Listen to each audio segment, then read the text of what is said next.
Thank you so much. Good morning, good morning.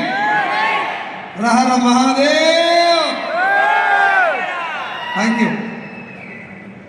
అందరికీ శివరాత్రి శుభాకాంక్షలు. నా పేరు సైదులు. మాది ఇబ్రాహీంపట్నం దగ్గర చిన్న విలేజ్. వెస్టీజ్లోకి రాకముందు నేను 2010లో డిగ్రీ అయిపోగొట్టి అంటే అట్లా అయిపోగొట్టి అంతే, పాస్ అయ్యి కాదు. సో ఇంటర్వ్యూ పోతే ఒక 6 సార్లు నన్ను రిజెక్ట్ చేసి వెళ్ళగొట్టారు. 7వసారి నేను బదిలాడితే నాకు జాబ్ వచ్చింది, మెడికల్ రిప్రజెంటేటివ్. అక్కడి నుంచి కొంచెం హార్డ్ వర్క్ చేస్తే సేల్స్ మేనేజర్గా తెలంగాణ రీజనల్ సేల్స్ మేనేజర్ వరకు నేను అక్కడ వెళ్ళగలిగిన. 50,000 రూపీస్ నా శాలరీ.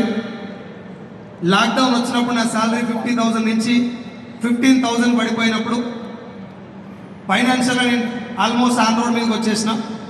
ఇందాక ఎవరో సార్ చెప్తున్నట్టు నేను కూడా నా పిల్లలకు కావాల్సినటువంటి ఫుడ్ కూడా పెట్టే పొజిషన్లో లేని టైంలో ఇక్కడ నా దగ్గర నిలబడ్డటువంటి బాలం శ్రీనివాస్ సారు నా డిగ్రీ క్లాస్మేటు.